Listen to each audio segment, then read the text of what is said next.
म्हणजे एका माणसाकडे स्किल आहे आणि दुसऱ्याकडे विल पॉवर आहे आणि ते मेहनत करण्याची तयारी आहे, तर स्किल असलेला माणूस एक दिवस मागे राहू शकतो, परंतु ज्याच्यामध्ये मेहनत करण्याची ताकद आहे तो नक्कीच तो पुढे जाऊ शकतो. म्हणजे आयुष्यामध्ये बऱ्याचदा टेन्शन येते, नापास झालो, 10वीला पहिला नंबर आला होता, गाजावाजा झाला होता आणि 11वीला फुल एकदम म्हणजे आपण म्हणतो ना टांगा पलटी घोडे परार, तर ती अशी अवस्था झाली. आणि बरं नापास झालो तर झालो, एका विषयात नाही ना, फिजिक्स, केमिस्ट्री, मॅथ, इंग्लिश असे 4 विषय उडाले, फक्त मराठी आणि भूगोल आला होता. मी बघितलं की मी ज्या सामाजिक संस्थेमध्ये लाईट ऑफ लाईफ मध्ये अजूनही आहे, त्या संस्थेमध्ये सुद्धा मी जिथं शिकवायला जातो, तिथं जी शिकायला येणारी 10वीची मुलं, 8वी 9वी 10वीची मुलं, ती सकाळी पेपर टाकायला जायची, 5 वाजता उठायची, 5:30 ते किंवा 6 ते 7 वाजेपर्यंत पेपर टाकायची आणि पेपर टाकता टाकता शेवटचा पेपर टाकल्यानंतर ती डायरेक्ट क्लासला यायची. म्हणजे असं पण बघितलं, म्हणजे फक्त मी एकटाच नाहीये की बाबा मी एकटाच नाही की बाबा ज्यांनी असं काम केलेलं आहे, अशी बरीचशी मुलं आहे. आजही आपल्या संपूर्ण देशामध्ये सुद्धा अशा प्रकारचा संघर्ष किंवा माझ्यापेक्षा सुद्धा खडतर परिस्थिती आणि खडतर संघर्ष आहे लोकांचा. म्हणजे संघर्ष फक्त माझ्याच वाट्याला आलाय अशातला भाग नाही, प्रत्येकाच्या वाट्याला संघर्ष आहे, तुमच्या आमच्या. त्याच्यामध्ये संघर्षाचा भाऊ वगैरे करायचा नाहीये. त्याच्यामुळे मला एवढं बाबा गरीब होती परिस्थिती, असं होतं, 2 वेळचं खायला होतं, अन्न बिन्न सगळ्यांना मिळतंय, जन्माला आलेला प्रत्येक माणूस प्रत्येक प्राणी तो उदरनिर्वाह करतो, जगतो. नुसतं संघर्ष आला हे वरडत राहून मला तर वाटतं त्याच्यातून काहीच साध्य होत नाहीये. युट्यूब चॅनल सुरू करण्यामागं बाबा पैसे भेटतात हे मला माहितच नव्हतं. अच्छा, त्याच्यामुळे पैसे मिळतात हा उद्देशच नव्हताच माझ्याकडे, नंतर मिळायला लागले ती गोष्ट वेगळी आहे. मुलांनी शिकत राहिलं पाहिजे, म्हणजे कारण प्रत्येकाचं आयुष्य असतं वेगळं. जी लोक आज मोठ्या पदापर्यंत पोहोचलेली आहेत तर त्यांच्या प्रत्येकाच्या आयुष्यामध्ये अशी परिस्थिती होती, प्रवास खडतर होता, पण या खडतर प्रवासामधून जो आपली स्वतःची वाट निवडतो, जो आपली स्वतःची वाट शोधायचा प्रयत्न करतो, तोच आयुष्यामध्ये पुढे जातो.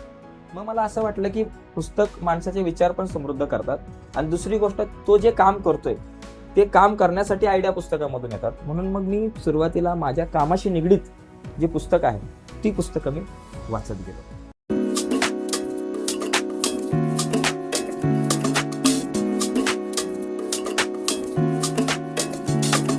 नमस्कार, मी घनश्याम तुपे, टास्कफोर्सच्या युट्यूब चॅनलमध्ये आपण सर्वांचं सहर्ष स्वागत करतो. काही माणसं फक्त स्वतःच आयुष्य घडवतात असं नाही, तर हजारो लोकांच्या आयुष्यात बदल घडवण्याचा प्रयत्न करतात. आज अशीच एक व्यक्ती आपल्या सोबत आहे, ज्यांनी सर्जनशीलतेला समाजसेवेची जोड देत अनेक तरुणांना प्रेरणा दिली. क्रिएटिव्ह मॅथ्स या युट्यूब चॅनलच्या माध्यमातून ज्ञानाचा प्रसार आणि लाईट ऑफ लाईफ ट्रस्ट या संस्थेमध्ये समन्वयक म्हणून सातत्याने समाजसेवा करणारे महेंद्र घारे सर आपल्या युट्यूब चॅनलमध्ये आणि आजच्या मुलाखतीमध्ये मी आपलं सहर्ष असं स्वागत करतो. यस, धन्यवाद सर तुमचं, मला तुम्ही आपल्या चर्चेमध्ये आज बोलवलं त्याबद्दल. आपल्या या चर्चेला सुरुवात करूयात. सर्वप्रथम मला असं जाणून घ्यायला आवडेल की आपलं बालपण आणि आपली कौटुंबिक परिस्थिती ही आम्हाला जरा तुम्ही समजावून द्या. बालपणाचा जर विचार केला तर जसं एकंदरीत सर्वसामान्य मुलांचं, सर्वसाधारण मुलाचं जसं बालपण असतं तसंच माझं बालपण गेलं. म्हणजे आमचं गाव तसं मावळ तालुका जो आपला आहे, पुणे जिल्ह्यातला मावळ तालुका, त्याच्यामध्ये एक छोटंसं गाव आहे, गावाचं नाव एलघोल म्हणून हे गावाचं नाव आहे. आणि वडील कामानिमित्ताने महिंद्रा कंपनीमध्ये आले खोपोलीला आणि ते कॉन्ट्रॅक्टमध्ये होते. आणि नंतर मग त्यांचं कॉन्ट्रॅक्ट सुटलं आणि मग त्यानंतर ते हमाली वगैरे करू लागले. आणि आई जी आहे, आई सुद्धा दुसऱ्या कोणाच्या तरी घराची धुणी भांडी, कपडे धुणे अशी सगळी कामं बघत होती. त्याच्यामुळे लहानपणापासून हा संघर्ष पाहिलेला आहे. लहानपणापासून मेहनत, आपण म्हणतो ना मेहनत करणं, हा जो घटक आहे तो सुद्धा मला दिसला त्या सगळ्यामध्ये. आणि एकंदरीत ही अशी परिस्थिती होती. आणि त्याच्यामध्ये माझ्या 3 बहिणी आणि मी एकटा, आणि आम्ही 4 जण, आणि आई बाबा अशा प्रकारे म्हणजे काबाड कष्ट करून त्यांनी आम्हाला शिकवलं. आणि त्यांच्या शिकवण्यातून आणि त्यांनी केलेल्या मेहनतीमधून आज इथपर्यंत आहे. म्हणजे साधारणतः अशी एकंदरीत बालपण आहे की जे थोडंसं हलाखीचं गेलं बऱ्यापैकी. ओके सर, तुम्ही सांगितलं लहानपणापासूनच संघर्ष हा तुमच्या वाट्याला आहे, पण तुमच्या संघर्षाची सुरुवात होण्यापूर्वी आई बाबांच्या संघर्षाची सुरुवात झाली होती. मग आई बाबांच्या संघर्षाचा तुमच्या जीवनावर काय परिणाम झाला? तसं पाहायला गेलं तर संघर्षाचा परिणाम जीवनावरती कसं असतं की म्हणजे लहान मुलाचा जर तुम्ही विचार केला, एकंदरीत चाइल्ड सायकोलॉजी पर्यंत आपण जाऊयात, की लहान मुलगा ज्या गोष्टी बघतो आणि त्या बघून शिकतो. म्हणजे लहान मुलांना शिकवायला लागत नाही. ओके, म्हणजे आता आई बाबा ज्या गोष्टी करत होते, काय करत होते, तर मेहनत करत होते. त्याच्यामुळं आम्हाला मेहनत करा असं सांगायची गरज नव्हती. त्याच्यामुळं आम्हाला मेहनत करण्याची जी गोष्ट आहे ती आम्ही त्यांच्याकडून शिकलो. आणि तो जो त्यांचा संघर्ष पाहिला आणि त्यांच्याकडून मेहनत करणं ही जी गोष्ट मी शिकलो ना, तर तीच गोष्ट मी माझ्या आयुष्यामध्ये अप्लाय करतो की मेहनत करणं, सतत मेहनत करत राहणं. तुमच्यामध्ये काय स्किल आहेत, किती आहेत ते महत्वाचं नाही, तुमची इच्छाशक्ती आणि तुम्ही किती त्या स्किलला तुम्ही बाबा मेहनत करून ती स्किल डेव्हलप करताय, किती मेहनत करताय ते महत्वाचं आहे. कधी कधी काय असतं की बऱ्याच लोकांमध्ये कला असते, स्किल असते, परंतु ती इच्छाशक्ती नसते की मला ते माझं जे स्किल आहे त्याप्रमाणे मी काम करावं किंवा त्या स्किलला डेव्हलप करावं, ती इच्छाशक्ती नसते. तर ती इच्छाशक्ती आणि तिच्या जोडीला जर मेहनत असेल तर त्या स्किलचा उपयोग आहे. म्हणजे एका माणसाकडे स्किल आहे आणि दुसऱ्याकडे विल पॉवर आहे आणि ते मेहनत करण्याची तयारी आहे, तर स्किल करणारा माणूस, स्किल असलेला माणूस एक दिवस मागे राहू शकतो, परंतु ज्याच्यामध्ये मेहनत करण्याची ताकद आहे तो नक्कीच तो पुढे जाऊ शकतो म्हणजे आयुष्यामध्ये बऱ्याचदा.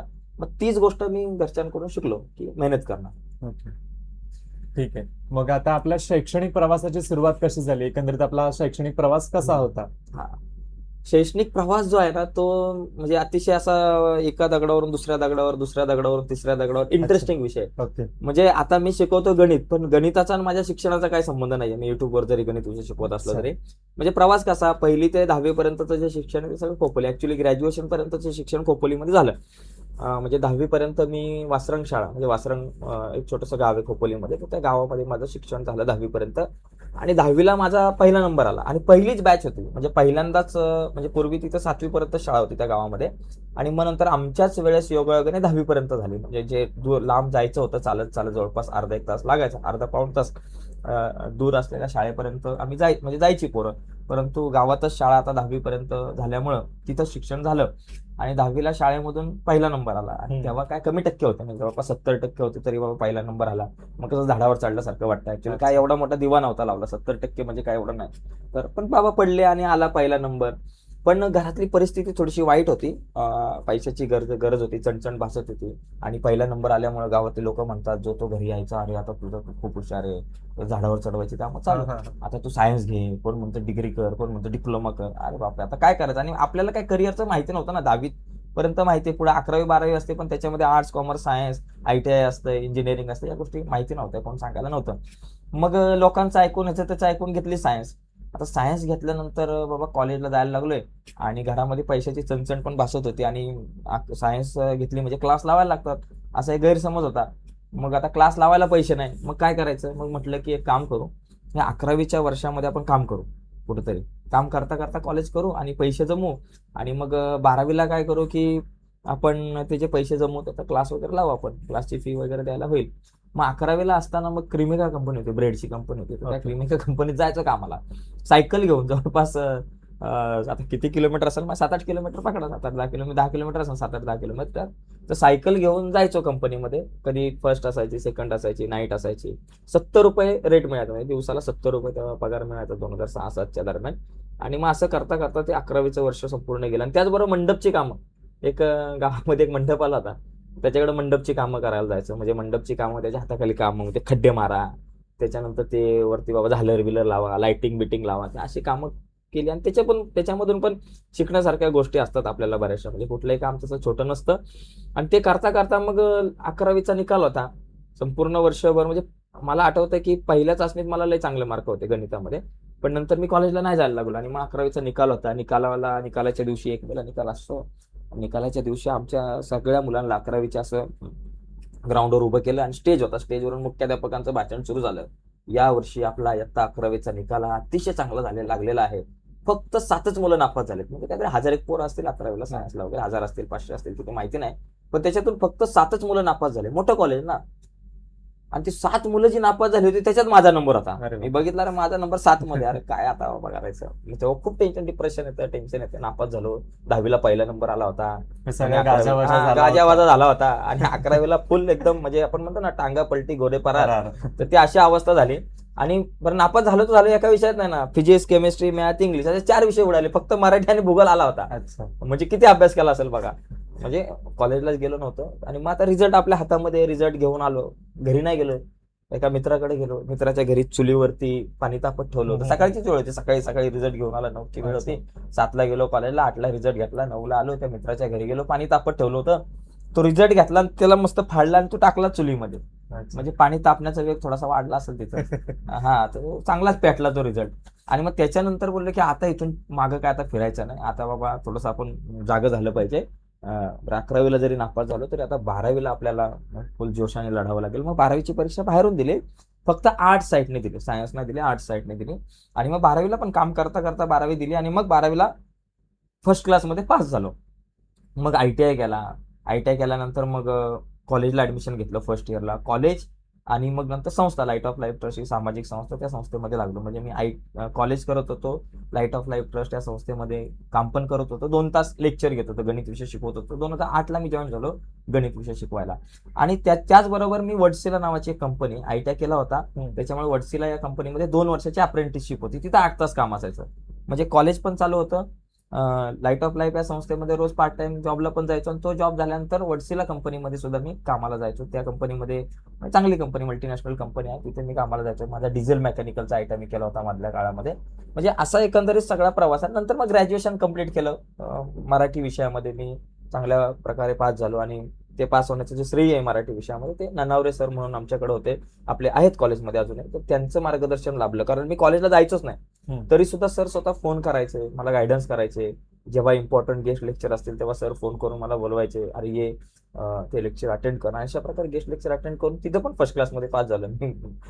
कॉलेजला कधीतरी जाता जाता, काम करता, एवढा सगळा व्याप सांभाळता कॉलेजला पण चांगल्या मार्काने तेव्हा पास झालो होतो. म्हणजे एकंदरीत अशा प्रकारे हा शैक्षणिक प्रवास. आणि त्याच्यानंतर मग मध्ये diploma in mass communication and journalism तो सुद्धा मी केला ग्रॅज्युएशन करता करता.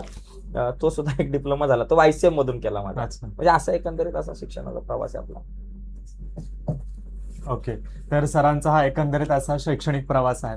सरांनी जे म्हटलं की त्यांना परिस्थितीची जाण होती, त्या परिस्थितीची जाणीव ठेवून त्यांनी शिक्षणासोबत नोकरी केली. सर, मला हे जाणून घ्यायला आवडेल की शिक्षण सुद्धा चालू आहे आणि एकीकडे नोकरी सुद्धा करताय, तर ही सगळी गोष्ट तुम्ही कशी मॅनेज केली? तुम्हाला कोणती आव्हानं आली?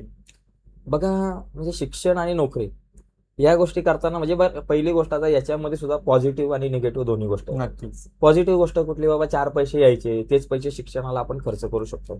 आणि निगेटिव्ह गोष्ट कुठली, जर मी समजा थोडीफार काटकसर केली असती आणि समजा मी जॉब नसता केला, फक्त शिक्षणाकडेच वळलो असतो, तर कदाचित मला पुढे आणखी चांगल्या प्रकारे मी अभ्यास करू शकलो असतो, कॉम्पिटेटिव्ह एक्झामची तयारी करू शकलो असतो, किंवा आणखी काहीतरी चांगलं. किंवा 11वीला जरी मी नापास झालो नसतो आणि मग 12वीला मी बाबा फुल सायन्सनीच लढलो असतो, अभ्यास केला असता, मी कुठं असतो तर माहिती नाही मला. पण नोकरी आणि या सगळ्या गोष्टी करत असताना मग अभ्यासाचं नियोजन करायला खूप त्रास व्हायचा. म्हणजे मला लास्ट इयरला आठवतंय, लास्ट इयरला मी कॉलेजला जायचो नाही आणि मराठी विषय माझा होता. मराठी असला तरी अभ्यास करणं गरजेचं आहे ना. तर मग मी काय करायचो, स्ट्रॅटेजी काय आखायचो, माझा दिवसाचा टाइम टेबल सांगतो. सकाळी मी 2 तास लेक्चर घ्यायला जायचो लाईट ऑफ लाईफ ट्रस्ट या सामाजिक संस्थेमध्ये, शिकवायला जायचो गणित 2 तास. ते 2 तास गणित शिकवल्यानंतर मी कंपनीमध्ये जायचो, वडसेला कंपनीमध्ये. 12 ते 10चा तेव्हा टायमिंग होता, वेगळाच टायमिंग होता, कारण तेव्हा आर्थिक महामंदी आली होती, त्याच्यामुळे थोडे कंपनीचे टाइम टेबल बदललेले. त्याच्यामुळे घरी यायला मला फार 10 वाजायचे. मग अभ्यास कधी करणार? तर मी एक आयडिया केली होती की मराठीचा जो पेपर असतो लास्ट इयरला, सगळे पेपर 6 पेपर असतात, त्याच्यामध्ये मोठे मोठे 20-20 मार्काचे प्रश्न असायचे. प्रत्येक पेपरमध्ये 20-20 मार्काचे 5 प्रश्न आहेत आणि बरेचसे संभाव्य प्रश्न असायचे. आणि ते प्रश्न जे आहेत ते 2-2 पान भरून यायचे, उत्तर लिहायला लागायचे. मग मी काय करायचो, रोज रात्री 10 वाजता घरी आलो की एक वहीचं पान फाडायचो, पाठपोटाचा फुल स्केप, आणि त्याच्यावर एका प्रश्नाचं उत्तर लिहायचं. एक मोठा प्रश्न 20 मार्काचा, त्याचं उत्तर लिहायचं. त्याचं उत्तर लिहिल्यानंतर ते एकदा वाचायचं. वाचल्यानंतर त्याची घडी घालून सकाळी उठायचं आणि ते जे आदल्या दिवशी वाचलेला आहे तर तो पेपर घ्यायचा, बरं ते पान घ्यायचं, त्याची घडी घालून खिशामध्ये ठेवायची. आणि नंतर क्लासला गेल्यानंतर मध्ये वेळ मिळाला ती घडी उघडायची, तो प्रश्न जो आहे त्याचं उत्तर पाठ करायचं. नंतर मग क्लास सुटल्यानंतर मी कंपनीमध्ये जायचो, जाताना रिक्षात जायचो, मग रिक्षात जाताना ते पान उघडायचं, ते वाचायचं. कंपनी गेल्यानंतर मध्ये टी टाइम असेल, ब्रेक टाइम असेल, किंवा मध्ये एखादा रिकामा वेळ मिळाला की ते पान उघडायचं आणि ते वाचत बसायचं. म्हणजे जवळपास दिवसभरामध्ये 10-15 वेळा त्या एकाच प्रश्नाचं उत्तर वाचून व्हायचं. मोठा प्रश्न असायचा आणि एका दिवसामध्ये त्या प्रश्नाचं उत्तर पाठवायचं. मग अशा प्रकारे मी अभ्यास केलेला आहे. म्हणजे जिथं रिकामा वेळ मिळेल तिथं, म्हणजे वेळेचं नियोजन पण आपल्या विद्यार्थ्यांना पण आता सांगतो मी की वेळेचं नियोजन पण आपण केलं पाहिजे. फक्त माझा एक म्हणजे आता बरेचसे विद्यार्थी आपले काम आणि शिक्षण घेतायत, म्हणजे मी एकटाच असं नाहीये की बाबा माझं एकमेव उदाहरण नाही की तुम्ही फक्त काम करताय, काम आणि शिक्षण दोन्ही केलं. मी बघितलंय की मी ज्या सामाजिक संस्थेमध्ये लाईट ऑफ लाईफ मध्ये अजूनही आहे, त्या संस्थेमध्ये सुद्धा मी जिथं शिकवायला जातो तिथं जी शिकायला येणारी 10वीची मुलं, 8वी 9वी 10वीची मुलं, ती सकाळी पेपर टाकायला जायची. 5 वाजता उठायची, 5:30 ते किंवा 6 ते 7 वाजेपर्यंत पेपर टाकायची आणि पेपर टाकता टाकता शेवटचा पेपर टाकल्यानंतर ती डायरेक्ट क्लासला यायची. म्हणजे असं पण बघितलंय, म्हणजे फक्त मी एकटाच नाहीये की बाबा मी एकटाच नाही की बाबा ज्यांनी असं काम केलेलं आहे. अशी बरीचशी मुलं आहे आजही. आपल्या संपूर्ण देशामध्ये सुद्धा अशा प्रकारचा संघर्ष किंवा माझ्यापेक्षा सुद्धा खडतर परिस्थिती आणि खडतर संघर्ष आहे लोकांचा. म्हणजे एकंदरीत असं सगळं ते नियोजन करता आलं मला. ओके. गोष्ट सांभाळा. म्हणजे तुम्ही एकंदरीत तुमच्या अभ्यासाचं नियोजन आणि नोकरी सांभाळून तुम्ही तुमचा शैक्षणिक प्रवास पूर्ण केला. हो. सर, आता तुम्ही थोड्या वेळापूर्वी असं म्हणालात की लाईट ऑफ लाईफ ट्रस्ट या सामाजिक संस्थेमध्ये तुम्ही जोडले गेलात, बरोबर. तर इथे तुम्ही तुमचा प्रवेश कसा केलात? हा, यस.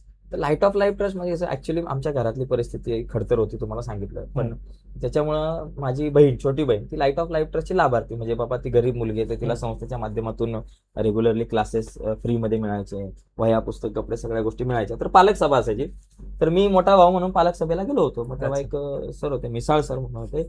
ते म्हणाले की आपल्या संस्थेमध्ये शिक्षकांची भरती चालू आहे, की ज्यांना गणित, इंग्लिश विषयामध्ये आवड असेल, शिकवण्याची आवड असेल, तर त्यांनी संपर्क साधावा किंवा तुमच्या ओळखीचं कोण असेल तर सांगावं. तर मी म्हटलं सरांना, सर मीच बाबा संस्थेमध्ये जॉईन होऊ इच्छितो, मला गणित विषय शिकवायची आवड आहे. मग इंटरव्ह्यू वगैरे झाला आणि त्याच्यानंतर मग लाईट ऑफ लाईफ ट्रस्ट या संस्थेमध्ये जवळपास नोव्हेंबर 2008 पासून मी गणित विषय शिकवायला सुरुवात केली. म्हणजे असं एकंदरीत लाईट ऑफ लाईफ ट्रस्टमध्ये माझा प्रवास झाला. आणि आज जवळपास 18 वर्ष मी संस्थेमध्ये काम करतोय. आणि म्हणजे आता सध्या पूर्वी टीचर होतो, आता कोऑर्डिनेटर म्हणजे समन्वयक या पदावरती लाईट ऑफ लाईफ ट्रस्टमध्ये काम करतोय. जालना, वाशिम हे 2 जिल्हे मी बघत आहे सध्या तरी. बस. म्हणजे हा लाईट ऑफ लाईफ मधला तुमचा प्रवास होता. हा, सर, आता ही लाईट ऑफ लाईफ ट्रस्ट म्हणजे एक समाजसेवी संस्था आहे. बरोबर. तर मला असं तुम्हाला विचारायला आवडेल की समाजसेवेतील तुमचा असा एखादा दांडगा अनुभव आहे का, की तो आमच्यासोबत तुम्हाला शेअर करायला आवडेल? हा, नाही, समाजसेवा करणं म्हणजे तसं समाजसेवा म्हणजे आवड आहे. एखाद्याला आपण म्हणतो ना, मला खूप आवड आहे म्हणून मी समाजसेवा करतो. तर आवड असून चालत नाही. म्हणजे आवड असल्यानंतर काही लोक करू शकतात, पण आवडपेक्षा ती जाणीव पाहिजे की बाबा मला का करायचं, एक समाजामध्ये एक परिवर्तन घडवून आणायचं आहे. तर त्यासाठी बाबा समाजसेवा करायची आहे का. आणि समाजामध्ये परिवर्तन घडवून आणण्यासाठी आम्ही फक्त एक छोटंसं म्हणजे जे बाबा आपल्यापेक्षा मोठे समाजसेवक होऊन गेलेले आहेत, जसं की आपण म्हणू शकतो की महात्मा ज्योतिबा फुले असतील किंवा सावित्रीबाई फुले असेल, कर्मवीर भाऊराव पाटील, त्यांनी शिक्षण क्षेत्रामध्ये क्रांती केली. म्हणजे यांच्या पायाची धूळ सुद्धा आपण नाही, आपण खूपच. त्याच्यामुळे माझा असा एवढा मोठा काही अनुभव नाही की माझा अनुभव सर्व लोकांना खूप उपयोगी ठरेल. माझ्यापेक्षा या सगळ्या लोकांचा अनुभव खूप मोठा आहे. तर एक प्रसंग मी तुम्हाला सांगतो की समाजसेवा करत असताना आपल्या आयुष्यामध्ये किती खडतर म्हणजे गोष्टी होऊ शकतात आणि किती कधी कधी आपल्याला त्रास होऊ शकतो खास काळग्यातून. आणि त्या खास काळग्यांमध्ये तुम्हाला मार्ग कसे सापडतात ते सांगतो. तर मी 10वीला बाबा शिकवला होतो आणि जवळपास माझं एज आणि त्या 10वीला शिकवणाऱ्या मुलांचं जे वय आहे याच्यामध्ये 4 ते 5 वर्षाचा फरक असेल. त्याच्यामुळे मी त्यांच्या दादासारखाच होतो. आणि कधी कधी आपल्याला माहिती आहे की अशा प्रकारचे प्रसंग असतात की मुलं आणि मुली असेल तर यांच्यामध्ये बाबा थोडंसं अट्रॅक्शन, आकर्षण या प्रकारच्या या सगळ्या गोष्टी असतात. तर अशीच एक केस आमच्याकडे आली आणि एक विद्यार्थिनी होती. तर तिला फोन यायचा असा एखाद्या अमुक मुलाचा सतत आणि ती सुद्धा त्याच्यासोबत बोलायची. तर मी तिची काउन्सिलिंग केली. तर तिला म्हटलं की दीदी कसं आहे, आपण अभ्यासाकडे लक्ष दिलं पाहिजे. आई बाबांनी जे काही आपल्यासाठी केलेलं आहे त्याच्यासाठी आपण म्हणजे त्याची जाणीव ठेवून आपण अभ्यास केला पाहिजे. आपल्या स्वतःचं करिअर स्वतःच्या पायावर उभं राहिलं पाहिजे. नंतर बाकी आयुष्यामध्ये आहेत गोष्टी. मग ती ऐकलं तिने, म्हणजे तिच्यामध्ये परिवर्तन झालं ती आणि तिने फोन वगैरे उचलायचं सोडून दिलं त्या मुलाचं. आणि नंतर एक दिवस मी असं शाळेच्या समोरून चाललो होतो. तर शाळेच्या समोरून जात असताना अचानक आवाज आला मला, ए इकडे. तर म्हटलं इकडे म्हणजे हा कोण आहे बाबा. मी गेलो आणि मी पण आपला लहानच दिसायचो तेव्हा. मग गणितात होतो हुशार, शिकवण्याची पद्धत चांगली होती, पण दिसायला लहान होता, असं विद्यार्थीच वाटायचं. नंतर मला तो मुलगा म्हणाला, माझ्यासारखाच मुलगा होता, कॉलेजला जायचा तो, 11वी 12वीला काहीतरी होता, माझ्यापेक्षा लहान होता पण तब्येत जरा बरी होती. तो म्हटला, अरे तूच का तो सर, तो संस्थेमध्ये शिकवतो. म्हणलं हा बाबा मीच, थांब जरा. मग त्यांनी फोन लावला त्याच्या एका मित्राला, अरे त्या सराला तुला मारायचंय ना, तो आलेला आहे, ये इकडे शाळेच्या जवळ, 4-5 पोरं घेऊन ये. आता काय करायचं, मी आपला असा काटकोटा आणि आता हा 4-5 पोरं घेऊन येतोय. आता म्हटलं मी इथून जोरात पळत सुटलो तर हा एकटाच आपलं निघू आपलं पळून. पण नंतर मी विचार केला, आपण पळून गेल्यानंतर मग तिथं सगळी म्हणजे चर्चा व्हायची ना, मग यांचा सर पळून गेला, यांचे सर गेले पळून, घाबरले. आता म्हटलं थांबू, असं नको व्हायला ना. मग म्हटलं घाबरलं नाही, म्हटलं थांबूच, बघू काय होईल ते जाईल. पण मनामध्ये सतत विचार, आता समजा ही 4-5 पोरं जर अंगावर धावून आली तर काय करायचं.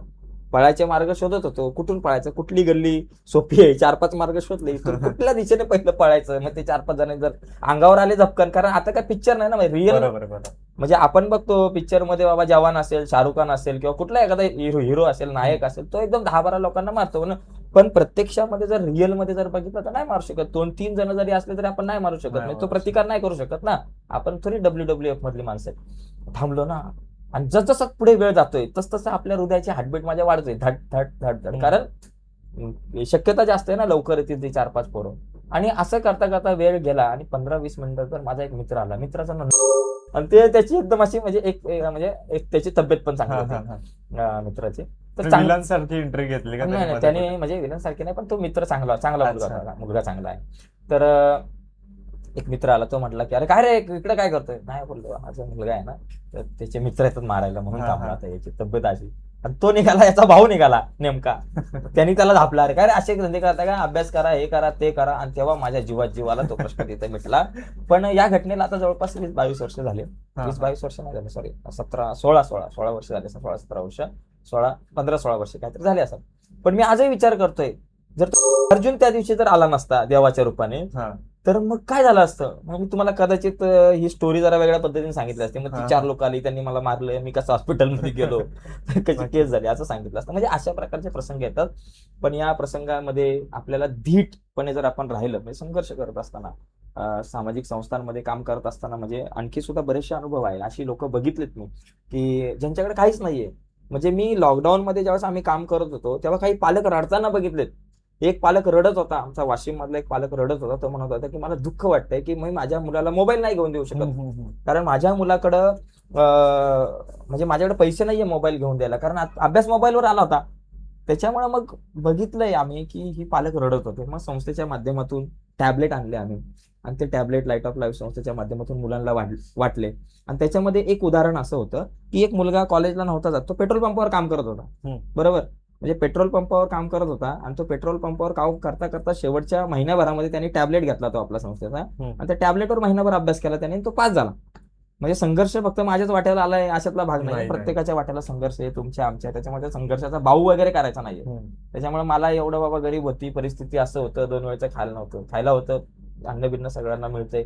जन्माला आलेला प्रत्येक माणूस, प्रत्येक प्राणी तो उदरनिर्वाह करतो, जगतो. नुसतं संघर्ष आला हे ओरडत राहून मला तर वाटतं त्याच्यातून काहीच साध्य होत नाहीये. हा, ओके, येस, धन्यवाद. तर सरांच्या म्हणण्यातून एकंदरीत आपल्याला असं जाणवतंय की अपयश आलं म्हणून खचून जायचं नाही, तर अपयश ही यशाची पहिली पायरी असते. आणि सर तुमच्या या बोलण्यामध्ये मला वारंवार असं जाणवलं की तुम्ही काटपिटे होता, तब्येत कमी होती, पण आजही जरी पाहिलं तरी मूर्ती लहान आहे पण कीर्ती त्यांची मात्र महान आहे, याचा उल्लेख मला जरूर करावासा वाटतो. सर मला पुढे आता असं विचारायचंय की आपलं हे जे युट्यूब चॅनल आहे, आपण आज एक युट्यूबर आहात, क्रिएटिव्ह मॅथ्स म्हणून आपलं युट्यूब चॅनल आहे, तर हे युट्यूब चॅनल सुरू करण्यामागची नक्की प्रेरणा काय होती? हो, हा अतिशय महत्वाचा प्रश्न आहे. युट्यूब चॅनल सुरू करण्यामागं बाबा पैसे भेटतात हे मला माहितच नव्हतं. अच्छा, त्याच्यामुळे पैसे मिळतात हा उद्देशच नव्हताच माझ्याकडे. नंतर मिळायला लागले ती गोष्ट वेगळी आहे. जेव्हा म्हणजे हा विचार सुरू कुठून झाला त्याच्या अगोदर त्याचा थोडासा इतिहास जाणून घेऊ आपण.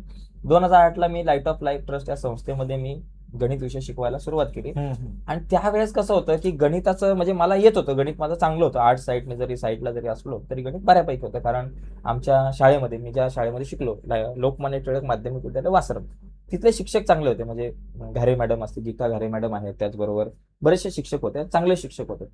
तर त्याच्यामुळे त्या घारे मॅडम जे आहे त्यांच्याकडून मला गणित चांगल्या प्रकारे शिकलो होतो, आणि त्याच्यामुळे गणित मला येत होतं. पण तरी सुद्धा काही अडचणी गणितामध्ये यायच्या बऱ्याचशा. मग त्या अडचणीसाठी मी शिक्षकांना विचारायचो, वेगळ्या शिक्षकांना, कधी कधी मॅडमकडे जायचो, किंवा इतरही काही शिक्षक असायचे. मी संस्थेमध्ये काम करत असताना माझे सहकारी शिक्षक जे गणित शिकवायचे त्यांच्याकडून मी शिकून घ्यायचो, किंवा कधी कधी डायजेस्ट वगैरे या सगळ्या गोष्टी असतात त्याच्यातून आपण समजून घ्यायचो. पण त्रास झाला, जवळपास त्या सगळ्या प्रक्रियेमध्ये 4-5 वर्ष लागली मला गणितामध्ये परफेक्ट व्हायला. पण आणि त्यातल्या त्यात मी युट्यूबला सुद्धा सर्च केलं होतं. तेव्हा नंतर युट्यूब आला, आणि युट्यूबवरती पण पुढच्या काळामध्ये मी सर्च करायचा प्रयत्न केला की काही अडचणी आल्या तर, की बाबा गणितावरती व्हिडिओ आहेत का. पण युट्यूबवरती गणितावर तेव्हा व्हिडिओ नसायच्या, आणि होत्या पण त्या इंग्लिशमधून होत्या. इंग्लिश आपल्याला काही जास्त यायचं नाही तेव्हा, त्याच्यामुळे ते आपण इग्नोर केलं. पण गणिताच्या व्हिडिओ इंग्लिशमधून असायच्या, मराठीमधून नसायच्या. मग जेव्हा 2016-17च्या टायमाला, 16-17-18 या फेजमध्ये मला असं वाटलं की चला आता आपल्या गणिताचं नॉलेज बऱ्यापैकी झालेलं आहे, बऱ्यापैकी आता आपल्याला येत आहे. मग आपण एक काम करू की आपण युट्यूबवरती व्हिडिओ टाकूयात गणिताच्या. का? कारण जो संघर्ष मला करावा लागला की मी नवीन शिक्षक होतो की बाबा गणित विषय समजून घ्यायला मराठीमधून, आणि जो संघर्ष मराठी मीडियमच्या विद्यार्थ्यांना करावा लागतो गणित विषय शिकण्यासाठी, तो संघर्ष नको करायला, इकडे तिकडे नको जायला. म्हणून आपण मराठीमधून आपल्या एक युट्यूब चॅनल सुरू करूयात, आणि युट्यूबवरती मराठीमधून व्हिडिओ टाकू, जेणेकरून महाराष्ट्रातल्या ग्रामीण भागातल्या मुलांना त्याचा फायदा होईल, आणि जे काही नवीन शिक्षक आहेत माझ्यासारखे जेव्हा नवीन होते त्यांना सुद्धा त्याचा उपयोग होईल, म्हणजे नवीन शिक्षकाला उपयोग होईल. तर त्याच्यासाठी तो युट्यूब चॅनल सुरू केला होता 2017-18च्या दरम्यान. आणि नंतर मग 4-5 वर्षानंतर, 4-5 महिन्यानंतर मला कोणतरी बोलला की बाबा याच्यातून पैसे वगैरे मिळतात, असं असं असं करा, मॉनिटायझेशन वगैरे हा भाग असतो. मग केलं मी ते मॉनिटायझेशन वगैरे, आणि नंतर मग मला पैसे यायला चालू झाले तिथून थोडेसे. म्हणजे हा एक उद्देश होता की पैसे मिळवणं हा उद्देश नव्हता, तो बाय प्रोडक्ट होता. पण मेन उद्देश असा होता की मराठी मधलं ज्ञान युट्यूबवर आलं पाहिजे, हा एक उद्देश. आणि त्याचा मराठी माध्यमाच्या मुलांना आणि शिक्षकांना जास्तीत जास्त फायदा व्हावा. नवीन शिक्षकांना, जे जुने आहेत, ज्यांना अनुभव आहे, त्यांना ऑलरेडी येतंय सगळं, त्याच्यामुळे त्यांना कदाचित माझ्या व्हिडिओज उपयोगी नाही पडणार, पण जे नवीन आहेत शिक्षक, जे विद्यार्थी आहेत, त्यांना जास्त उपयोग पडेल, हा एक दृष्टिकोन होता. तिथून तो एक विचार सुरू झाला युट्यूबचा. असं. ओके. तर शिक्षक आणि विद्यार्थी दोघांनाही या युट्यूब चॅनलच्या माध्यमातून त्यांचा अभ्यास करता येतं. सर, मी पाहिलंय की आपलं हे जे युट्यूब चॅनल आहे, या युट्यूब चॅनलला जवळजवळ 8.5 लाखाहून अधिक फॉलोअर्स जोडले गेलेले आहेत. तर हे फॉलोअर्स सातत्याने कशा पद्धतीने जोडले जातात, नक्की यामागचं रहस्य काय आहे? ऍक्च्युअली काय माहितीये का, की म्हणजे युट्यूब वरती सबस्क्रायबर कसे वाढतात याच्यामध्ये सगळ्यात महत्वाचं रहस्य वगैरे काय आहे, म्हणजे असं रहस्य काय आहे तर कन्सिस्टन्सी, सातत्य. ओके. म्हणजे तुम्ही सातत्याने तुम्हाला व्हिडिओ बनवत राहिलं पाहिजे. सातत्य म्हणजे रेग्युलरली काम करत राहिलो, दररोज 1-2 व्हिडिओज माझ्या असतात युट्यूब चॅनलवरती. आज मी लाईट ऑफ लाईफ ट्रस्ट या संस्थेमध्ये काम करतो, जवळपास 7-9 तास जातात, जाणं येणं असेल या सगळ्या गोष्टी. आणि त्याच्यानंतर मी युट्यूबसाठी वेळ देतो, पण देतो. दररोज 2 ते 3 व्हिडिओज माझ्या असतात. म्हणजे हे सातत्य खूप महत्वाचं आहे. हे सातत्य ठेवल्यामुळेच एवढे सबस्क्रायबर्स वाढले. म्हणजे हे फक्त युट्यूब चॅनलसाठी नाहीये. तुमच्या आयुष्यामध्ये तुम्हाला तुमचं ध्येय जर गाठायचं असेल, त्या ध्येयापर्यंत पोहोचायचं असेल, तर सातत्य महत्वाचं आहे. कन्सिस्टन्सी आपण त्याला म्हणतो. म्हणजे उदाहरणार्थ समजा एक दगड आहे छोटासा, त्या छोट्या दगडावरती किंवा असा एवढा मोठा दगड आहे, आणि त्या दगडावरती मी 10 टँकरचं भरून आणलं पाणी, ते सगळं पाणी एकदाच ओतलं तर त्या दगडावरती काय फरक पडणार नाही. परंतु तो दगड मी एका नळाखाली ठेवला आणि त्या नळाची तोटी उघडली आणि त्याच्यावरून एक थेंब पाणी पडतंय, एक थेंब फक्त, टँकर भरून नाही, एक थेंब त्या दगडावरती पडतोय. वर्षभराच्या नंतर तुम्ही जर बघितलं तर एक थेंब सातत्याने पडतो, समजा म्हणजे दर सेकंदाला टिप टिप टिप टिप असा वर्षभर पडत राहिला, तर 365 दिवसानंतर बघितलं तर ज्या ठिकाणी तो थेंब पडतोय तिथे छोटासा खड्डा पडलेला असेल. म्हणजे जे 10 टँकर एका वेळेस ओतून झालं नाही, ते एका थेंबाने केलं, कारण तो थेंब सातत्याने पडत राहिला. त्याच्यामुळे कुठल्याही क्षेत्रामध्ये जर काम करायचं असेल तर आपल्याला सातत्य अतिशय महत्वाचं आहे, कन्सिस्टन्सी महत्वाचं आहे. आणि तीच कन्सिस्टन्सी मी युट्यूब चॅनलच्या बाबतीमध्ये केली. बघा, म्हणजे एक सांगतो ऑब्झर्वेशन किंवा अनालिसिस असते की माझे 3-4 युट्यूब चॅनल आहेत, तर ज्याच्यामध्ये मी जास्त सातत्य ठेवतो, जसं की क्रिएटिव्ह मॅथ्स मराठी या युट्यूब चॅनलवर मी रेग्युलर व्हिडिओ अपलोड करतो, त्याच्यामुळे त्याचे सबस्क्रायबर वाढत गेले. आणि आतापर्यंत जेवढे, म्हणजे मी एकटाच नाही युट्यूब चॅनल, बरेच युट्यूबर्स आहेत, म्हणजे गणित विषय शिकवणारे सुद्धा आहेत किंवा इतर विषयांचे सुद्धा आहेत, कॉमेडी असेल किंवा मनोरंजन करणारे असतील, तर जे सातत्य ठेवतात तेच पुढे जातात. मग मी सातत्य ठेवलं, हे रहस्य. नक्कीच. तर सरांनी आपल्याला जे पाणी आणि दगड ही एक संकल्पना थोडक्यात समजावून दिली, तर मला असं वाटेल आपण सुद्धा आपल्या दैनंदिन जीवनामध्ये सातत्य ठेवलं पाहिजे. कोणत्याही गोष्टीमध्ये सातत्य ठेवलं तर नक्कीच यश आपल्या हातात असणार आहे. सर, मला आता पुढे असं विचारायचं आहे की आपण गणित या विषयाचे मास्टर आहात, तर गणितापासून ज्या विद्यार्थ्यांना भीती वाटते तर त्या विद्यार्थ्यांनी काय केलं पाहिजे? बरोबर. कसं आहे की भीती का वाटते, म्हणजे भीती म्हणजे घाबरण्याचं नेमकं काय कारण असतं, तर त्याचं कारण मला असं सापडलं की ऍक्च्युली एक गाव होतं, त्या गावामध्ये एक विहीर होती. जेव्हा लहान असायचो तेव्हा वाचायचो म्हणजे पेपर यायचा, सकाळ पेपर, मामाच्या गावाला जायचो तेव्हा सकाळ पेपर यायचा, आणि त्या सकाळ पेपरमध्ये कॉमिक्स असायच्या, दर शुक्रवारी यायच्या. दर शुक्रवारी कॉमिक्स यायच्या, आणि मग त्या कॉमिक्समध्ये एवढ्या गोष्टी असायच्या. तर त्याच्यामध्ये एक गोष्ट होती की एका गावात एक विहीर होती, आणि त्या विहिरीमध्ये रात्रीची भूतं उड्या मारतात, अशा प्रकारची एक अफवा पसरली होती. त्याच्यामुळे त्या विहिरीकडे रात्री कोणीच जायचं नाही. आणि त्याच्यामुळे रात्री कोणीच जायचं नाही, आणि अशीच परिस्थिती गणिताची झाली की गणित खूप अवघड आहे असं मुलांना वाटतं. ती एक भीती, कुठलं तरी बाबा एखादा 9वीला मुलगा आल्यानंतर तो 9वीला आलेला मुलगा जो आहे तो विचारतो पुढच्या एका कोणाला तरी, म्हणजे आधीच्या आपल्या विद्यार्थ्याला 10वीला गेलेला, की बाबा कसा आहे विषय गणित, तर तो म्हणतो गणित विषय लय अवघड आहे. मग बरीच लोक म्हणतात गणित अवघड आहे, गणिताचा अभ्यास केला पाहिजे, गणित खूप जड जातो, असं मागून कोणतरी आपल्याला सांगतो, म्हणजे पुढे गेलेला कोणतरी आपल्याला सांगतो, आणि तो आपल्याला वाटतं, ती भीती मनामध्ये आपल्या जाते. आणि ती भीती गेल्यानंतर मग आपण ज्या व्यक्तीची आपल्याला भीती वाटते, ज्या गोष्टीची आपल्याला भीती वाटते, एखाद्या गावामध्ये एक झाड असते वडाचं, त्याच्या खाली खाली बाबा एकटा असताना पोरं जात नाही, कोणतरी म्हटलेलं असतं तिथं भूत वगैरे असं काय असतं, त्याच्यामुळे जात नाही. ज्याची भीती वाटते त्याच्याजवळ आपण जात नाही. आणि गणिताची भीती वाटते म्हणून गणिताच्या जवळ आपण जात नाही. आणि त्याच्या जवळ न गेल्यामुळे त्याचा सराव होत नाही. त्याचा सराव न झाल्यामुळे त्याच्यामध्ये कमी मार्क पडतात. त्याच्यामुळे मला असं वाटतंय की भीती अजिबात ठेवणं गरजेचं नाहीये. कारण काय माहितीये का, एव्हरीथिंग इज पॉसिबल. जगामध्ये अशी कुठलीच गोष्ट नाहीये की जी इम्पॉसिबल आहे. Impossible आहे. माणूस चंद्रावर गेलाय, मंगळावर गेलाय आणि आपल्याला गणितच नाही जमत का? कसं नाही जमत? का जमत नाही? प्रयत्न करा. आज उलट मुलाच्या हातामध्ये मोबाईल आहे हम्म. आणि तो माझ्याच नाही, महेंद्र घारे सरांचा क्रिएटिव्ह मॅथ्स मराठीच नाही तर बरेचसे युट्यूब चॅनल आहेत. बघ तिथं जाऊन शिक. ज्या शिक्षकाची पद्धत तुला समजते ती शिक आणि ती समजून घ्यायचा प्रयत्न कर. त्या विषयावरती तू प्रेम करायला लाग. तर तो तुला विषय आवडणार आहे. नाहीतर मग तो विषय आवडणार नाही. आणि सगळ्यात इम्पॉर्टंट गोष्ट की मुलांचा बेसिकच कन्सेप्ट क्लिअर नसतात. गुणाकार, भागाकार, बेरीज, वजाबाकी या सगळ्या गोष्टी क्लिअर नसतात. त्या पहिल्या तुम्ही समजून घेतल्या पाहिजे. म्हणजे ज्या विद्यार्थ्याला गणित कच्चं होत वाटतं, ज्याला भीती वाटते, त्यांनी थोडंसं स्वतःच इव्हॅल्युएशन केलं पाहिजे. त्याच्या पालकांनी केलं पाहिजे, त्याला शिकवणाऱ्या शिक्षकांनी पण केलं पाहिजे की बाबा याला काय बेसिक गोष्टी येतात का?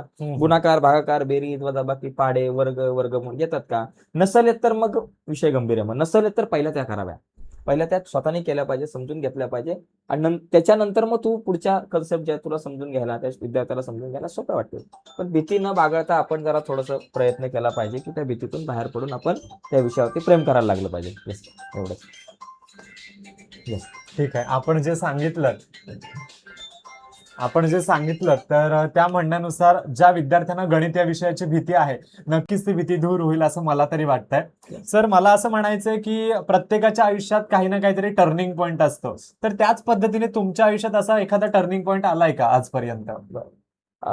टर्निंग पॉईंट सर, सगळ्यात मोठा टर्निंग पॉईंट म्हणजे 11वीला नापास होणं. अच्छा. 11वीला जर मी पास झालो असतो तर कदाचित मी एवढी प्रगती नसतो करू शकलो. 11वीमध्ये नापास झाल्यामुळे मला ती ठेच लागली आणि मला कळालं की बाबा आपल्याला आता पुढे भरपूर मोठा संघर्ष करावा लागणार आहे आणि ही चूक परत नाही केली पाहिजे. म्हणजे तोच टर्निंग पॉईंट ठरला 11वी नापास होणं. तर 11वीला नापास नसतो झालं तर मग कदाचित इथपर्यंत आलो नसतो. त्याच्यामुळे कुठंतरी ठेस लागणं गरजेचं होतं. ती ठेस लागल्यामुळे मला पुढे म्हणजे म्हणजे एक चांगल्या गोष्टी, बऱ्याच गोष्टी कळाल्या, रियालिटी कळाल्या आयुष्यातल्या असं म्हणायला काय हरकत नाही. म्हणजे की हे पहिलं अपयश होतं जे हम्म. तुमच्या जीवनामध्ये आलं. मग या अपयशाने तुम्हाला काय शिकवलं? या अपयशाने काय शिकवलं की बाबा अपयश मिळाल्यानंतर हरलेल्या टीमला काय वर्ल्ड कप भेटत नाही. बघा तुम्ही लक्षात घ्या, ज्या आता आपण वर्ल्ड कप बघतो की वर्ल्ड कप मॅच झाल्यानंतर जी टीम वर्ल्ड कप जिंकते, आता बघा मागे सुद्धा T20 वर्ल्ड कप भारत जिंकला होता. हो. त्याच्यानंतर 2011चा पण वर्ल्ड कप जिंकला होता. वर्ल्ड कप जिंकल्यानंतर वरात निघते सगळ्यांची, हा. वरात काढली जाते आणि हरणाऱ्याची आणि फेल होणाऱ्याची पण वरात काढली जाते. फक्त ती वेगळ्या दृष्टिकोनातून अच्छा. काढली जाते वरात. दोन प्रकारे काढली जाते. तर मग नापास झाल्यानंतर हे लोकांचे टोमण्या ते गावातून फिरत असताना, हा. हे बघा 10वीला आला पहिला नंबर आणि 11वीला नापास झाला, असं लोकांचे लय टोमणे ऐकायला लागतात. त्याच्यामुळे हे आता परत ऐकायला नाही लागलं पाहिजे असं मला वाटलं. आणि मग त्याच्यामुळं मग त्याच्यातून मी शिकलो की बाबा आपण जर का, म्हणजे दोन गोष्टी माझ्यासमोर होत्या. ज्यावेळेस आपण 10वीला चांगले मार्क मिळाले होते तर लोक स्तुती करणारी होती आणि 11वीला नापास झाल्यानंतर तीच लोक आपल्याला नावं ठेवणारी होती.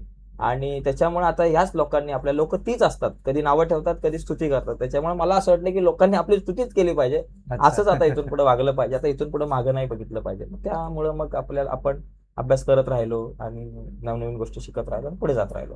ओके. म्हणजे त्या अपयशातून तुम्ही मार्ग काढला. मार्ग सर, आता आपण पुढे वळूयात की आपल्या मध्यंतरी बोलण्यामध्ये असं आलं की तुम्हाला पुस्तक वाचनाची आवड होती आणि शिकवण्याची आवड होती. तर या दोन्ही गोष्टींमुळे तुम्ही तुमचं व्यक्तिमत्व कसं घडवलं? पुस्तक आहे ना, पुस्तकामधून माणसाचं खरंच व्यक्तिमत्व घडत असतं आणि बरंचसं नॉलेज मिळत असतं. मी सतत पुस्तकं वाचत असतो. म्हणजे मी जवळपास आठवड्यामधून सुद्धा आठवड्यातून एखादं पुस्तक वाचत असतो आणि महिन्याला जवळपास दोन तीन तरी नवीन पुस्तकं मी Amazonवरून इकडून तिकडून मागवत असतो. साधारणतः कसं आहे, ही आवड निर्माण झाली कधीपासून, तसं कॉलेजपासून होती आवड, पण मला कॉलेजमध्ये वाचायला वेळ नव्हता मिळायचा. मग लाईट ऑफ लाईफ ट्रस्ट या संस्थेमध्ये ज्यावेळेस मी जॉबला लागलो होतो आणि गणित विषय मला अवघड जायचा आणि गणित विषयामध्ये सुद्धा मला अवघड जायचा थोडासा, म्हणजे बऱ्यापैकी होता पण थोडाफार अवघड जायचा. काही संकल्पना शिकत असताना किंवा शिकवत असताना थोड्याशा कठीण वाटायच्या, मुख्य करून शिकवत असताना. मग गणित विषय शिकवत असताना मुलांना चांगल्या पद्धतीने कसा शिकवावा, वेगवेगळ्या मेथड कशा वापराव्या, तर याचा मी शोध नेहमी करत राहायचो. आणि एक दिवस अलिबागला गेलो होतो, तिथे एक पुस्तकांचं प्रदर्शन होतं आणि त्या प्रदर्शनामध्ये सहज असा फेरफटका मारत होतो आणि तो फेरफटका मारता मारता मारता मला एक पुस्तक हातामध्ये लागलं. पुस्तकाचं नाव होतं गणिती. अच्युत गोडबोले यांचं गणिती पुस्तक होतं आणि या गणिती पुस्तक हातात आणलं, ते मी विकत घेतलं कारण गणित विषय शिकवणारा शिक्षक होतो. बघूया काय याच्यामध्ये. गणितीमध्ये काय केलं की जे काही गणित तज्ज्ञ होऊन गेले भारतातले, भारताच्या बाहेरचे, त्या सगळ्या गणित तज्ज्ञांचा जो इतिहास आहे, त्यांचं जीवन जे आहे आणि त्यांनी लावलेले जे शोध आहे, गणितामधलं संशोधन आहे, ते खूप चांगल्या रंजकपणे त्यांनी त्याच्यामध्ये सांगितलं होतं. जसं की पायथागोरसचं जे प्रमेय आहे आपण म्हणतो, तर पायथागोरस कोण होता? लहानपणी एक अनाथ मुलगा पायथागोरस होता आणि त्याच्यानंतर त्याला ते पायथागोरसचं सूत्र त्यांनी जे सांगितलं, कर्ण वर्ग बरोबर बाजू वर्ग अधिक बाजू वर्ग, हे सूत्र त्यांनी कसं त्यांनी हे सूत्र बाबा त्याला सापडलं, तर ते त्या पुस्तकामध्ये मला बघायला मिळालं. आणि बऱ्याचशा चांगल्या चांगल्या गोष्टी, वेगवेगळ्या संकल्पनावरती, ज्या संकल्पना 10वीला होत्या, 9वीला होत्या, 8वीला होत्या, त्याच्यामुळे त्या पुस्तकाचा उपयोग मला झाला माझ्या शिकवण्यामध्ये, माझ्या कामामध्ये.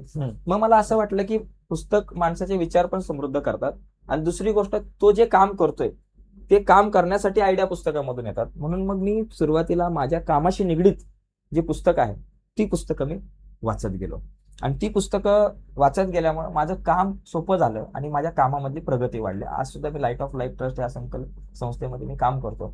या संस्थेमध्ये काम करत असताना माझं काम आहे टीचर ट्रेनिंगचं काम आहे. ओके. मग त्या शिक्षक ट्रेनिंगसाठी मग वेगवेगळे विषय असतात. ब्रेन बेस्ड लर्निंग असेल, सोशल अँड इमोशनल लर्निंग असेल, चाइल्ड सायकोलॉजी असेल, अशा सारखे जे विषय असतात, तर त्या विषयांसाठी सुद्धा मला वेगवेगळ्या प्रकारची पुस्तकं जी आहेत तीच उपयोगी ठरतात. जसं की श्रुती पानसे यांचा मेंदूचा पासवर्ड हे पुस्तक चांगलं आहे, जे मला माझ्या कामात उपयोगी पडलं.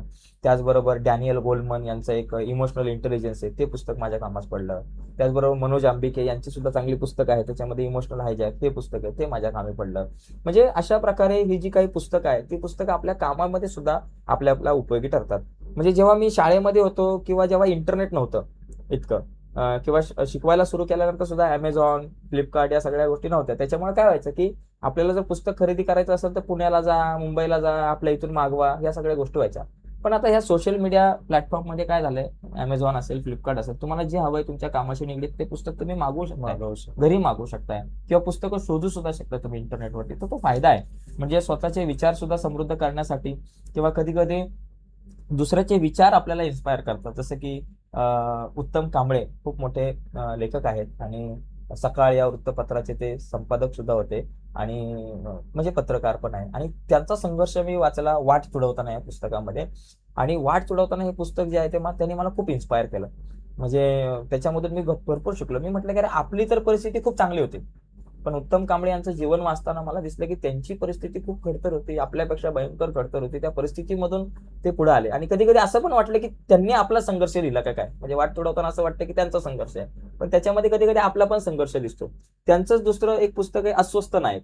अस्वस्थ नायक वाचताना सुद्धा वाटतं की कधी कधी मध्ये मध्ये आपल्या स्वतःमध्ये सुद्धा त्यांच्यातला तो अस्वस्थ नायक जो आहे तो दिसतो. म्हणजे ही जी लोक आहे, किंवा मुसाफिर, अच्युत गोडबोले यांचं मी पुस्तक, त्यांचा मुसाफिर हे पुस्तक आहे, ते सुद्धा एक त्यांची आत्मचरित्रच आहे. ते सुद्धा खूप छान आहे. म्हणजे ज्यावेळेस आपण वेगळ्या प्रकारचे आत्मचरित्र वाचतो त्यावेळेस त्यांना आलेले अनुभव, म्हणजे एखाद्या मोठा व्यक्ती आहे त्याचे अनुभव, त्याचं जीवन आपल्या समोर येतं आणि त्याचे अनुभव आपल्याला त्या पुस्तकाच्या माध्यमातून कळतात. तो माणूस आपल्या सोबत असतो.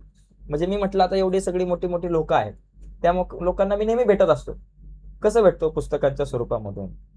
आपण त्यांच्याशी आपली भेट होत असते, त्यांच्या विचारांशी भेट होत असते आणि आपले विचार सुद्धा थोडेसे सक्षम व्हायला लागतात ते पुस्तकामध्ये. त्याच्यामुळे प्रत्येकाने पुस्तकं वाचली पाहिजे असं मला वाटतं. नक्कीच आपल्याला जाणवलं असेल की फक्त 2 मिनिटांच्या कालावधीमध्ये सरांनी जवळजवळ 10 ते 12 पुस्तकं आणि त्यांचे लेखक आपल्याला सांगितले. म्हणजे सरांची पुस्तक वाचण्याची आवड किती खोल आहे हे आपल्याला इथे जाणवून येईल.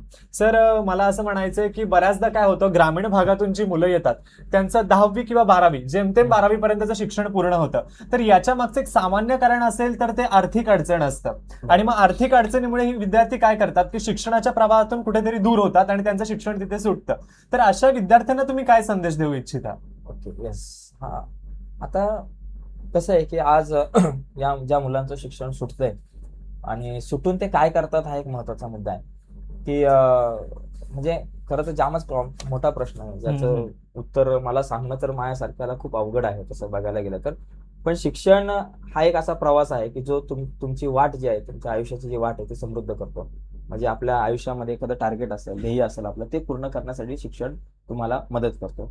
याच्यामध्ये 2 गोष्टी आहेत. ज्या मुलांनी शिक्षण सोडलंय मधल्या कालावधीमध्ये, तर का सोडलंय त्याचं कारण शोधलं पाहिजे. पहिली गोष्ट, जर आर्थिक परिस्थिती जर अवघड असेल तर ते शिक्षण, बाबा तुम्ही कामाला जात असाल तर ते काम करा. काम करून 1-2 वर्षाचा ब्रेक घ्या आणि परत शिका. ओके. आणि तरी सुद्धा नसेल तुम्हाला ब्रेक मिळत, तर तुम्ही काम करायचंच असेल तर काम करता करता तुम्ही YCM असेल, या प्रकार यशवंतराव चव्हाण युनिव्हर्सिटी असेल, त्याच्यामधून तुम्ही शिका. पण तुम्ही शिका. आता काल परवाचं माझं एक उदाहरण आहे. मला एका पालकाचा फोन आला साताऱ्यावरून. विकास पवार काहीतरी नाव त्यांचं होतं. तर त्यांचा मुलगा जो आहे, त्यांच्या मुलाला गणित कच्चं जात होतं आणि त्यांच्या मुलाला शाळेतली जी प्रिलियम परीक्षा होती त्याच्यात तो नापास झाला होता. शिक्षकांनी बोलून घेतलं, तुमचा मुलगा नापास होणार आहे 10वीला सुद्धा, त्याच्याकडे लक्ष द्या. मग त्या मुलाने आपल्या पप्पांना दाखवलं की बाबा या युट्यूब चॅनलवरचा मी व्हिडिओ बघू का. मग बाबा बोलले की बघ, चांगलं दिसतंय. मग आपल्या युट्यूब चॅनलवरचा ते व्हिडिओ बघत होता मुलगा आणि त्याला 78% मार्क मिळाले. बरोबर. मग त्याला 78% मार्क मिळाले हे महत्वाचं आहे. पण त्याच्यापेक्षा इम्पॉर्टंट गोष्ट मला काय वाटली, की त्याचे पालक मला म्हणाले की आता मी माझ्या मुलाकडून इन्स्पायर होऊन मी सुद्धा 10वीची परीक्षा देणार आहे. 1996ला मी नापास झालो होतो आणि मी आता 10वीची परीक्षा देणार आहे. 30 वर्षानंतर त्या माणसाने 10वीची परीक्षा दिली आणि तो 3ही विषयात पास झाला. जे विषय त्याचे गेले होते त्याच्यात तो पास झाला. आणि पास झाल्यानंतर मला फोन आल्यानंतर तो मला म्हणाला की सर, मी आता पास झालो, मी आता 12वी करणार आहे आणि 12वी केल्यानंतर मी माझं लॉला ऍडमिशन घेणार आहे पुढे. म्हणजे त्याने आता त्याचं ध्येय ठरवलं. त्याच्यामुळे जे विद्यार्थी ज्यांचं शिक्षण थांबलेलं आहे ते थांबले असं समजू नका. भविष्यामध्ये ज्यावेळेस तुमच्याकडे 4 पैसे येतील, मग वेळ मिळेल तुमच्याकडे, तेव्हा ते शिक्षण तुम्ही पूर्ण करायचा प्रयत्न करा. त्याच्यामुळे मला असं वाटतं की तुम्ही मुलांनी शिकत राहिलं पाहिजे. म्हणजे कारण प्रत्येकाचं आयुष्य असतं वेगळं. जी लोक आज मोठ्या पदापर्यंत पोहोचलेली आहेत, तर त्यांच्या प्रत्येकाच्या आयुष्यामध्ये अशी परिस्थिती होती, प्रवास खडतर होता. पण या खडतर प्रवासामधून जो आपली स्वतःची वाट निवडतो, जो आपली स्वतःची वाट शोधायचा प्रयत्न करतो, तोच आयुष्यामध्ये पुढे जातो. नक्कीच. तर मी जो तुम्हाला प्रश्न केला की आर्थिक अडचणींपासून विद्यार्थी शिक्षणाच्या प्रवाहातून दूर जातात, तर मला आता इथे असा उल्लेख करावासा वाटेल की आजची आपली ही जी मुलाखत आहे, ही मुलाखत या प्रश्नाचं उत्तर असू शकतं. Yes, yes. हे आपण नक्कीच लक्षात घेतलं पाहिजे. जर माझा पुढचा प्रश्न असा असेल की आजचे जे काही युवक आहेत, त्या युवकांनी यशासाठी कोणत्या 3 गोष्टींवरती भर दिला पाहिजे? येस. युवकांनी 3 असेल किंवा 2 असेल किंवा काही गोष्ट आता मी सांगण्याचा प्रयत्न करतो. तर सगळ्यात पहिली गोष्ट म्हणजे मी मागाशी म्हटलं की सातत्य, म्हणजे कन्सिस्टन्सी पाहिजे. तुमच्या आयुष्याचं काहीतरी ध्येय असेल तर ते ध्येय निवडत असताना तुम्ही कन्सिस्टन्सी, सातत्य पाहिजे तुमच्याकडे. म्हणजे मला हिमालय पर्वत पार करायचा आहे, माझं ध्येय आहे की हिमालयाच्या मला टोकावरती जायचं आहे आणि मी तर उभा आहे. पण उभा असून मी पोहोचणार नाही जोपर्यंत मी एक पाऊल सातत्याने पुढे टाकत नाही. एक पाऊल जोपर्यंत मी सातत्याने पुढे टाकत नाही, तोपर्यंत मी ती हिमालयाची उंची गाठणार नाहीये. त्याच्यामुळे तुमच्या आयुष्याचं जे टार्गेट ठरलंय, ते ध्येय ठरलंय, त्याच्या दिशेने तुम्ही एक पाऊल तरी चाला. रोज एक पाऊल चाला. बरं, एका दिवसामध्ये 10 नका, रोज एक पाऊल. असं एकही दिवस नाही गेला पाहिजे की ज्या दिवसामध्ये तुम्ही तुमच्या टार्गेटचा, तुम्ही तुमच्या ध्येयाचा विचार केला नाही आणि त्या ध्येयाच्या पर्यंत जाण्यासाठी तुम्ही प्रयत्न केलेले नाहीयेत. हा एक महत्वाचा मुद्दा आहे. त्याच्यानंतर दुसरा एक म्हणजे सातत्य आहे. दुसरा मुद्दा आहे मेहनत करणं. मेहनत घ्यायची तयारी असलं पाहिजे तुमच्याकडं. तिसरा मुद्दा आहे ज्ञान मिळवणं. म्हणजे तुमचं जे आयुष्यामधलं ध्येय आहे, ते टार्गेट आहे, ते पूर्ण करण्यासाठी युवकांनी, ते पूर्ण करण्यासाठी सतत तुम्ही ज्ञान ग्रहण करण्याचा एक, मला असं वाटतंय, आजच्या युवकांनी प्रयत्न केला पाहिजे. आणि याच्यामध्ये मला एक थोडासा कदाचित वेगळा विषय वाटेल की उत्तम कांबळे यांचंच भाषण होतं, ते ऐकत होतं मी आणि त्याच्यामध्ये त्यांनी सांगितलं की आपण स्वतः लोकांकडून काही उसने घ्या, पैसे उसने घ्या, वह्या पुस्तकं उसने घ्या, पण स्वतःसाठी मिळणारी जी वाट आहे, स्वतःसाठी लागणारी वाट आहे, ध्येयाची वाट, ती स्वतःची वाट स्वतःच निर्माण केली पाहिजे. ती दुसऱ्याच्या वाटेने आपण नाही चाललं पाहिजे. उदाहरणार्थ त्यांनी सांगितलं होतं की तुम्हाला जायचं मुंबईला आणि मला पुण्याला जायचं, मी तुमच्या वाटेने आलो तर मी मुंबईला पोहोचणार, मला माझं ध्येय गाठता येणार नाही. त्याच्यामुळे दुसरा काय करतोय असंच होतं युवकांचं. अमुक व्यक्ती युट्यूब मध्ये सक्सेस झाला तर मी पण होईल, मग मी पण त्या दिशेने जातो. दुसऱ्या एखाद्या व्यक्तीने चहाचं दुकान टाकलं, चला मी पण त्याच्या मागे जातो. तिसऱ्याने अमुक केलं, त्या सगळ्यांचं बघतो, पण आपण आपल्या स्वतःच्या आतमध्ये बघतच नाही काय आहे. स्वतःच्या क्षमताच आपची ओळखत नाहीये. कारण प्रत्येकामध्ये काही ना काहीतरी कॅपॅसिटी असते, तर ती ओळखा. कारण प्रत्येकामध्ये असणाऱ्या कॅपॅसिटीज, प्रत्येकाच्या क्षमता वेगवेगळ्या आहेत. त्याच्यामुळे आपल्या क्षमता आजच्या युवकांनी ओळखल्या पाहिजे आणि त्या ओळखून आपलं ध्येय टार्गेट सेट केलं पाहिजे. आणि ते टार्गेट सेट केल्यानंतर ते पूर्ण करण्यासाठी सातत्य असलं पाहिजे, मेहनत असली पाहिजे आणि त्या तुमच्या टार्गेटच्या अनुषंगाने तुम्हाला लागणारं जे ज्ञान आहे, जे स्किल आहे, ते तुम्ही डेव्हलप करत राहिलं पाहिजे, असं मला वाटतं. ओके. म्हणजे सातत्य, मेहनत आणि कौशल्य या 3 गोष्टींवर जर भर दिला तर आजचा युवक नक्कीच यशस्वी होऊ शकतो. सर, आता आपण आपल्या मुलाखतीच्या शेवटच्या प्रश्नाकडे वळूयात. आपला हा एकंदरीत जीवन प्रवास आहे. या जीवन प्रवासातून तुम्हाला सर्वात महत्वाचा संदेश कोणता मिळाला? हा, या माझ्यातून आता कसं आहे, तर माझ्या प्रवासातून मला नेमकं काय मिळालेलं आहे ते शोधायचा प्रयत्न मी अजूनही करतोय. तसं अच्छा. मला अजून काय मिळालंय, म्हणजे मला स्वतःला काय मिळालंय हा. तर मला समाधान मिळालंय. कारण नक्कीच, आज नक्कीच. मी युट्यूब चॅनल सारख्या एका प्लॅटफॉर्मवरती मी व्हिडिओ बनवतोय हम्म. आणि त्या बनवलेल्या व्हिडिओचा उपयोग महाराष्ट्रातल्या ग्रामीण भागामध्ये होतोय. कारण आपण मराठी मीडियम हा टार्गेट ग्रुप निवडलेला आहे. त्याच्यामुळे मराठी माध्यमाची मुलं जी आहेत ती मोफत सगळे व्हिडिओ बघतायत आणि जी नापास होण्याच्या मार्गावरती आहे. काय होतं माहितीये का, मुलं जे आहे ड्रॉपआउट रेशो आपण बघितलं की 10वी नंतर ड्रॉपआउटचं प्रमाण जास्त होतं. काय त्याचं कारण काय? त्याची 2 कारणं आहे. एक तर आर्थिक परिस्थिती आणि दुसरं नापास. काही मुलांची आर्थिक परिस्थिती चांगली असते, पण तो 10वीत नापास झाला ना तर पुढे शिकतच नाहीये. पण त्या नापास मुलांना आपण पास करण्याचं काम करतो. म्हणजे आपल्या युट्यूब चॅनलवरच्या व्हिडिओ बघून ती जी नापास होण्याच्या मार्गावर मुलं आहेत ती पास होतात आणि पुढे 11वी-12वीला ऍडमिशन घेतात आणि पुढचं त्यांचं जीवन ते चांगलं होतंय. तर हीच नक्कीच. गोष्ट मला याच्यामधून मला समाधान मिळालेलं आहे. आता शिकायला काय मिळाल्याचं म्हणण्यापेक्षा की शिकायला तर मिळाल्याच बऱ्याचशा गोष्टी. कारण मला युट्यूब चॅनलवरती जर व्हिडिओ बनवायचे असतील तर त्याच्यासाठी लागणारे टेक्निकल स्किल मला शिकायला मिळालं. तर त्या व्हिडिओच्या अनुषंगाने मला गणिताची तयारी करायला लागते. मग त्याचं प्रिपरेशन करण्यासाठी वेगळी पुस्तकं वाचायला लागतात. त्या गोष्टी मला शिकायला मिळाल्या. माझं कम्युनिकेशन स्किल मला वाढवलं पाहिजे. त्या अनुषंगाने मी प्रयत्न केले. मग माझं कम्युनिकेशन वाढलं. ती गोष्ट माझ्याकडून मला शिकायला मिळाली. म्हणजे या सगळ्या प्रवासामध्ये ज्यावेळेस मी पुढे जात होतो, त्यावेळेस मला आजूबाजूच्या परिसरामधून काही लोकांकडून गोष्टी शिकायला मिळाल्या, काही पुस्तकांकडून किंवा काही स्वतःच्या अनुभवातून शिकायला मिळाल्या गोष्टी, असं सांगता येईल मला. नक्कीच सर, आज तुम्ही खूप सुंदर असं मार्गदर्शन केलं. आपल्या या व्यक्तिमत्वातून आणि आपण दिलेल्या या प्रश्नांच्या उत्तरातून आताची जी युवा पिढी आहे, जे काही तरुण युवक आहेत, यांना अतिशय मोलाचं असं मार्गदर्शन दिलं तुम्ही आणि चांगला असा संदेश सुद्धा दिलात. तर तुमच्या व्यस्त दिनचर्यातून तुम्ही आम्हाला जो वेळ दिलात त्याबद्दल मी मनस्वी तुमचा खूप खूप आभारी आहे. धन्यवाद सर. येस, धन्यवाद सर. तुम्ही मला आपल्या आजच्या या चर्चेमध्ये तुम्ही मला बोलवलं आणि बोलवलं, चर्चा केलीत आणि त्याबद्दल मी सुद्धा तुमचं खरंच मनापासून आभार आहे. धन्यवाद. नक्कीच आम्हाला पुन्हा एकदा तुम्हाला भेटण्यासाठी आवडेल. लवकरच भेटूया. Yes, धन्यवाद.